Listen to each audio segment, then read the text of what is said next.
잘생김이 덕지덕지 붙은 얼굴, 거기에 상냥함까지. 그는 마린보이 그 자체였어요. 바다의 왕자 마린보이, 푸른 바다 밑에서 잘도 싸우는 슬기롭고 씩씩한 용감스러운 마린보이 소녀는 우리 편이다. 1인 음악극을 하게 된 계기도 사실은 이 아코디언이라는 악기와 조금씩 친하게 되면서 그래도 뭔가 제주의 이야기를 하고 싶다는 그런 생각을 했었고, 우리 얘기를 해주셔서 고맙다라는 얘기를 할 때 이래서 내가 공연을 하는 이유가 있는 거구나 라는 생각을 했고,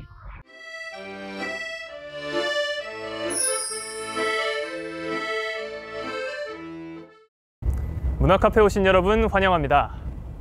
음악을 사랑한 한 소녀가 있었습니다. 그녀는 고향을 떠나 예술의 요람 러시아로 향했습니다. 그곳에서 차이콥스키에게 매료되었고 피아노를 전공했습니다. 고향으로 돌아온 그녀는 나고 자란 제주의 이야기를 아코디언으로 연주하기 시작했습니다. 지금은 세계인들에게 그 이야기를 들려주고 있죠. 네, 오늘 문화카페 초대 손님 아코디언 연주자 우상임 선생님입니다.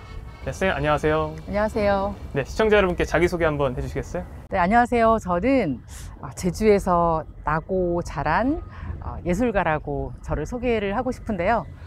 아코디언과 피아노로 지금은 제주에서 활동을 하고 있는 아코디언니스트 우상임이라고 합니다. 제가 선생님의 발자취를 조금 조사해 봤는데 이 삶의 절반 이상을 이 음악으로 함께 하셨고 또 경험도 되게 다양하신 것 같아요. 그래서 저는 선생님 음악사의 첫걸음이 궁금합니다. 어렸을 때부터 집안이 약간 저희 언니도 그렇고 음악을 전공했고 늘 피아노 소리가 집안에 울렸었거든요. 그래서 제가 선택을 했다라기보다는 자연스럽게 선택되어진 길이 아니었나 그렇게 생각을 하고, 숨쉬는 것처럼 그렇게 음악을 함께 했기 때문에 지금의 제가 있지 않았나 그런 생각이 듭니다. 조금 더 특별했다고 제가 느껴졌던 게 이게 러시아에서 음악을 공부하셨더라고요. 네. 러시아를 택하신 특별한 이유가 있나요? 이런 질문이 참 어려운데 특별한 계기, 이유 이런 거라기보다 왜 사랑하는 사람을 왜 사랑하냐고 했을 때 그냥이라고 하잖아요. 저도 러시아를 왜 선택했냐고 하면 그냥 끌렸어요. 예전에 이제 소설책이라든지 이런 걸 막 읽을 때 러시아의 대문호, 톨스토이라든지 푸시킨 이런 분들의 책을 좀 읽으면서 어떤 막연한 동경이 있었지 않나, 그래서 끌려서 향하게 되지 않았나. 문학이 굉장히 깊은 곳, 그래서 러시아가 왠지 매력적이었던 것 같아요, 저한테는. 선생님께서 또 러시아에서 유학 오래 하셨으니까 우리 시청자 여러분들께 러시아어로 한번 짧게 인사 한번 해주시면 좋을 것 같아요. 러시아 유학을 했는데 오래전 일인데 인사 한번 부탁드립니다. 나스피다니아 시슬리바, 행운을 빈다, 안녕히 계세요, 행운을 빕니다, 뭐 이런. 근데 또 이렇게 지금 제가 이렇게 보니까 이 생김새도 그렇고 참 노래하는 이렇게 연주 소리 내는 방식도 그렇고 좀 독특한 것 같아요. 그래서 건반이 있고 이쪽은 이제 바람이 들어가는 곳이거든요. 그래서 이제 코드를 짚는 곳이고, 그래서 다 도와줘야 되는 거죠. 3박자가 맞아야 되는데.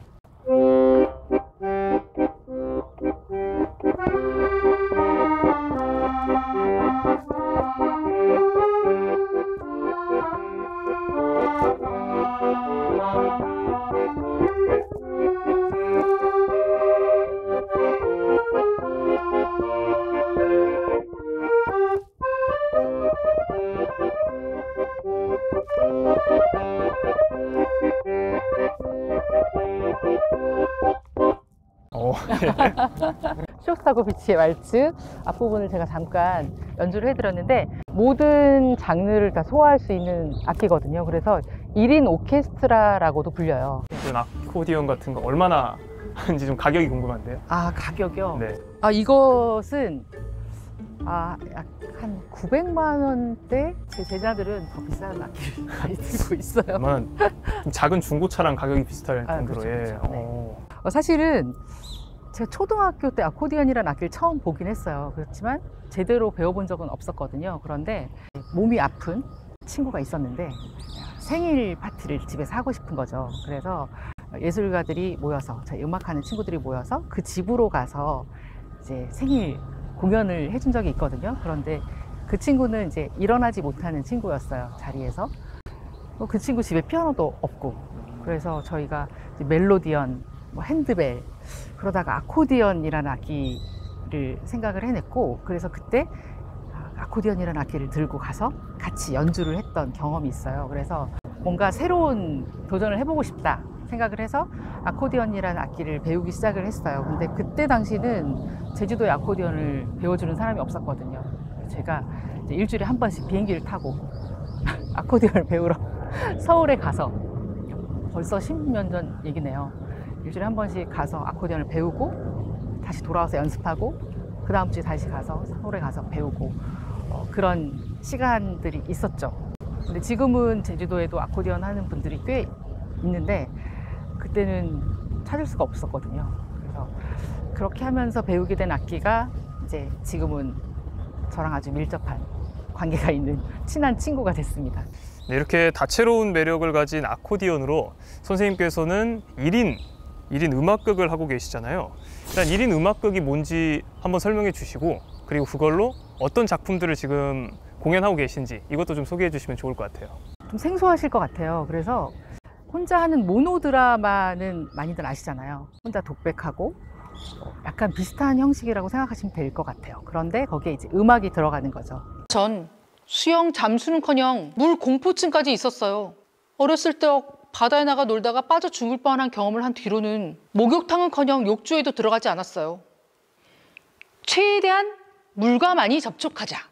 비가 오는 날이면 비를 맞으며 싸돌아다녔고요.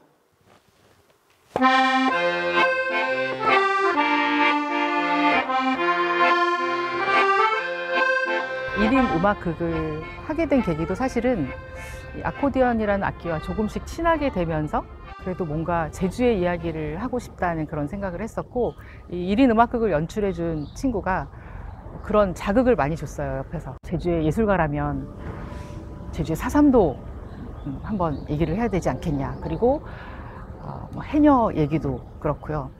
그런 자극을 또 외부로부터 받으니까 그렇지, 내가 이제껏 무엇을 했나라는 생각이 들더라고요. 물론 이제 음악으로 많은 공연을 했지만 정작 제주의 얘기를 하고 제주의 목소리를 낸 적은 많이 없었던 것 같더라고요. 1인 음악극이 사실 저는 1인 그 독립 예술가들의 어떤 근육을 키우는 일이라고 생각하거든요. 혼자 무대에 서는 건 고독하고 외롭고 용기가 필요한 싸움이지만 그 긴 시간을 혼자서 끌어내는 게 결국은 이제 예술가의 힘이라고 보거든요.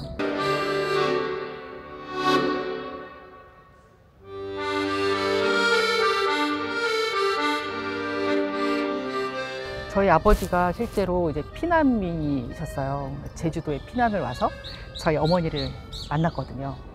그래서 늘 고향을 평생 그리워하다가 돌아가셨는데, 고향만 그리워하다 보니까 제주도에 땅이나 집을 안 사시고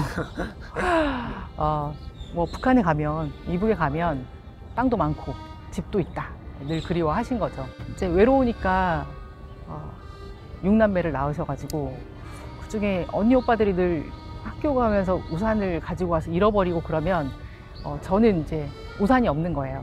그래서 첫 번째 작품 나의 우산에서는 우산 없이 보자기를 머리에 쓰고 학교에 갔던 그런 얘기부터 시작을 해서 아버지의 고향에 대한 그리움, 6.25에 대한 그 아직까지 아픔으로 남아있는 그런 얘기들을 직접 담아서 아버지가 좋아했던 이제 곡을 연주하기도 하고, 그리고 나만의 우산을 찾아가는 과정을 그린 게 첫 번째 작품 나의 우산이고요. 두 번째 작품은 또 아까 말씀드렸듯이 4.3에 대해서 저희 외할아버지가 대전 형무소에서 돌아가신 그 과정들을 얘기를 했고, 사실 그 두 작품만 봤을 때 저희 가정사기 때문에 처음에는 굉장히 힘들더라고요, 제 마음도.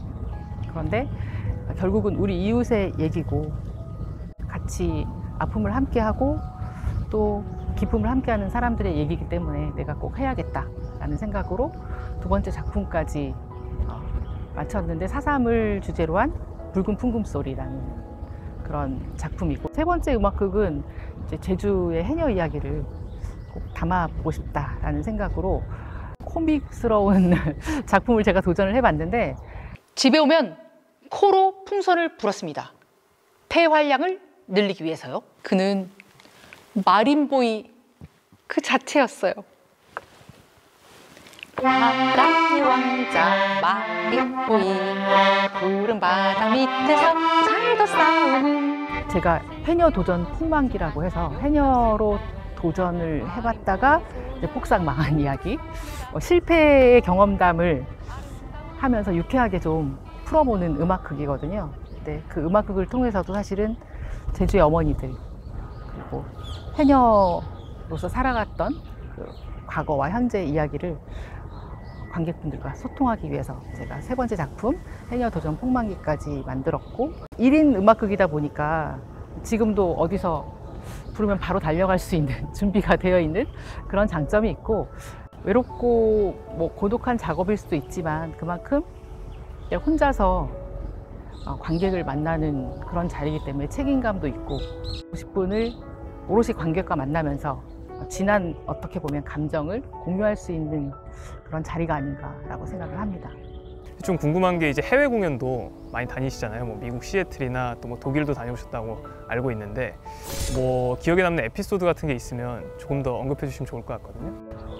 제가 이제 작년 같은 경우는 미국 시애틀 그리고 영국 런던을 다녀왔어요. 일단은 이제 미국에 가서도 영어로 자막을 해서 공연을 했거든요. 그래서 현지 분들께서도 굉장히 관심 있어 하시고 그런 질문들을 많이 해주셔서 정말 내가 여기 잘 왔구나 라는 생각을 하게 됐고, 영국에서도 정말 새로운 경험을 했거든요. 성당이라는 그런 공간 안에서 울림을 굉장히 느꼈었고, 아코디언 울림과 함께 그 성당 안에서 울리는 그 울림에 가족분들이 오셔서 굉장히 고마워했던, 그리고 고향을 떠나 있잖아요. 그분들은 고향을 떠나서 고향을 그리는 마음이 있는데 거기에 이제 아코디언의 소리와 그리고 우리의 역사를 얘기하니까 정말 많이 공감을 해 주셨던 것 같아요. 다들 아실 거예요. 제 1세대 파독 광부들, 간호사들이 지금 한 80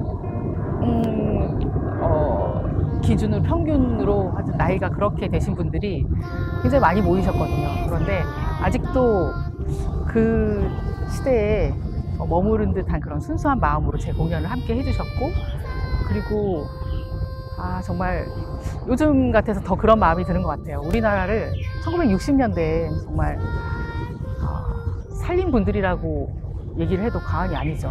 그분들의 노력과 헌신이 있어서 우리나라가 이만큼 또 성장할 수 있는 어떤 계기를 마련해 주셨는데, 우리나라는 무엇을 했을까라는 그런 생각이 들기도 하고, 외롭게 아직까지 50년 이상을 이제 독일에서 사시면서 고향을 그리워하시는 그분들의 마음을 달래주는 계기가 돼서 저로서는 굉장히 좀 뜻깊은 그런 무대였고, 그분들이 꼭 그러시더라고요. 내년에 또 와라. 제가 다시 오겠습니다 라는 약속을 하고 왔는데, 언니 오빠랑 동생이랑 네. 네. 그냥 한번 안아보고 싶어서. 네, 감사합니다. 서로 올렸다가 웃겼다가 그냥 감사하다고 네. 전하고 네, 싶었어요. 감사합니다. 공연이 끝나고 나서 너무 안아주고 싶다. 그래서 저를 꼭 안으시고 손을 잡으시면서 고맙다. 우리 얘기를 해주셔서 고맙다라는 얘기를 할 때, 그러니까 이래서 내가 공연을 하는 이유가 있는 거구나라는 생각을 했고, 우리나라를 위해서 이렇게 한 마음이 돼주셨던 그때 당시에 파독 광부들, 간호사들에 대해서 너무 부끄럽기도 하고 감사하기도 한 마음이 오히려 제가 들었던 그런 공연이었던 것 같아요. 그래서 그분들의 저 손을 잡아주셨던 그 온기가 지금도 아직 느껴지는 것 같다는 그런 생각을 하고 있습니다.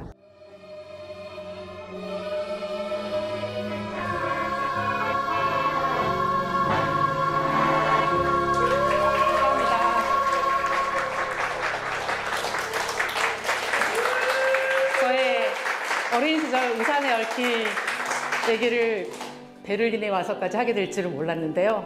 너무나 감사드리고, 저희 아버지는 돌아가셨지만 저희 아버지 세대 분들을 모시고 이렇게 공연을 하고 얘기를 할 수 있어서 너무나 뜻깊은 시간이었습니다. 감사드립니다.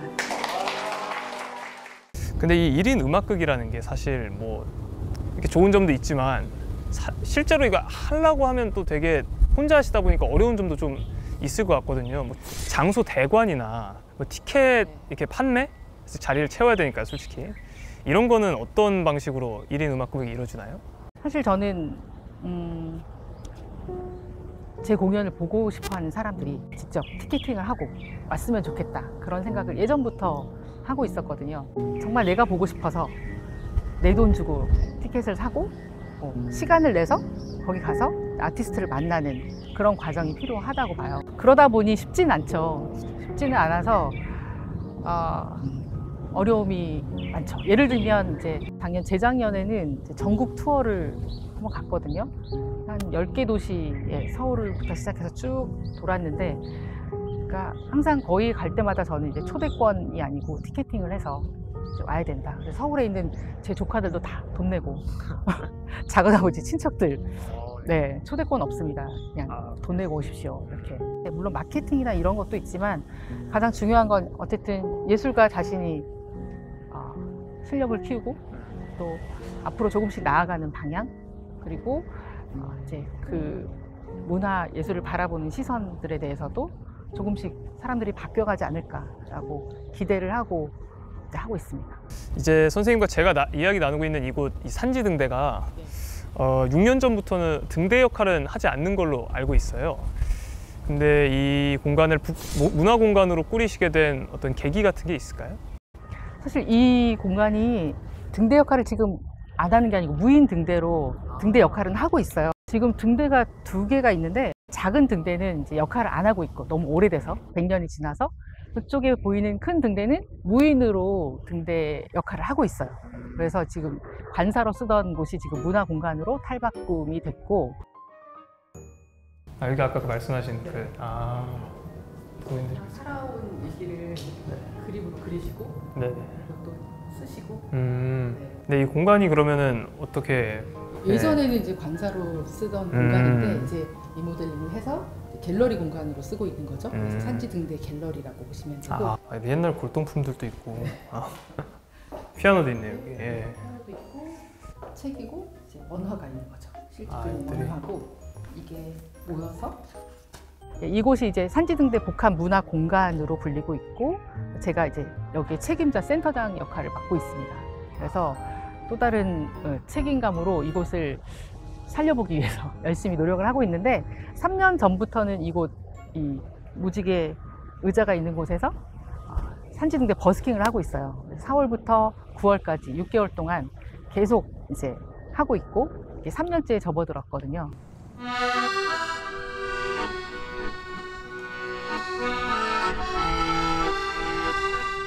지금도 토요일마다 5시에 오시면 여기서 다양한 공연을 보고 있어요. 이 공간이 이제 무인 등대화 되면서 문화 공간으로 탈바꿈했고, 이제까지 100년이 넘는 시간 동안 사실은 그 백기를 밝혔잖아요. 그쵸. 등대가. 네. 그런 것처럼 앞으로 제가 센터장으로서 할 일은 앞으로 100년이 넘는 동안 쭉 이어갈 수 있게끔 이 공간을 사람들의 마음을 비추는 그런 문화 공간으로 앞으로 100년을 이어갈 수 있는 그런 곳이 될 수 있도록 가꾸어 나가야겠다는 생각을 하고 있습니다. 이 제주를 사랑한 예술인 김영갑 작가와 또 선생님의 인연에 관한 질문인데요. 그 김영갑 작가님과 선생님의 어떤 특별한 인연? 이거에 대해서 좀 설명해 주시면 좋을 것 같아요. 김영갑 선생님 돌아가신 지가 벌써 20년이 됐더라고요. 자유롭게 제주의 산야를 누비고 있습니다. 일단은 제주도 우름이 가지고 있는 아름다움이 가장 잘 함축되어 있는 게 용문유름이에요. 선생님과의 인연으로 뭔가 해드릴 것은 음악회밖에 없다 생각을 해서 이제 음악회 기획을 했는데, 지나다 들렀습니다. 갤러리 문을 열며 제가 하던 말, 늘 하던 말인데 기억하시죠?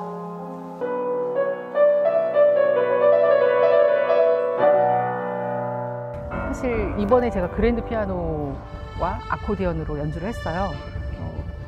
그 이유는 선생님과 인연도 피아노 때문에 이루어졌거든요. 러시아 피아니스트가 선생님의 작품을 굉장히 보고 싶고 통역을 좀 해달라 해서 제가 따라갔다가 선생님과 인연이 됐고, 그 당시에 제주의 그 자연을 담아놓기 위해서, 그 역사를 담아놓기 위해서 굉장히 노력을 하셨고, 제가 그곳을 기일이 될 때마다 꽃바구니를 들고 갔었는데 그게 20번을 갔던 거예요. 그동안 1년에 한 번씩 갔으니까 20번의 시간이 지났다는 게 너무 믿겨지지가 않고, 그동안 나는 어떤 발자취를 갖고 왔을까 여기까지 라는 생각이 들면서 제주의 예술인으로서 또 한 번 반성을 하는 계기가 됐는데, 지금 후배들이 사실은 제주에서 지역 예술인으로서 많이 힘들게 길을 걸어가고 있잖아요.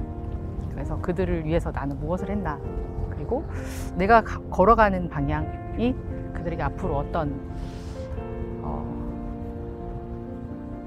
것을 줄 수 있는 그런 어떤 조그만 발자취가 돼야 되지 않을까라는 그런 반성을 많이 하게 됐고.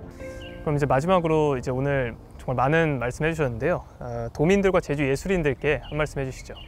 제주 지역 사회에서 조금은 먼저 발걸음을 했던 예술인으로서 후배 예술가들에게 해주고 싶은 말이 있다면, 꾸준히 본인이 하고 있는 그 작은 예술일지라도 아끼고 사랑하면서 버텨나갔으면 좋겠습니다. 견디고 하다 보면 제주 도민들이 한 분 한 분씩 그 예술에 동참해 주실 것이라고 저는 믿고 있고요. 그리고 그런 힘들이 모여서 제주 문화예술을 하나로 만드는 그런 기회가 꼭 올 것이라고 생각합니다. 그러니까 각자의 자리에서 작은 하지만 큰 힘을 가지고 힘을 내셨으면 좋겠습니다. 네, 오늘 문화카페에서는 우상임 선생님을 통해 음악이 얼마나 다양한 역할을 할 수 있는지 알아봤습니다. 우리 시청자 여러분들께도 잘 전달됐길 바라며 저는 다음에 다시 찾아뵙겠습니다. 시청해 주셔서 고맙습니다. 네, 고생하셨습니다. 감사합니다.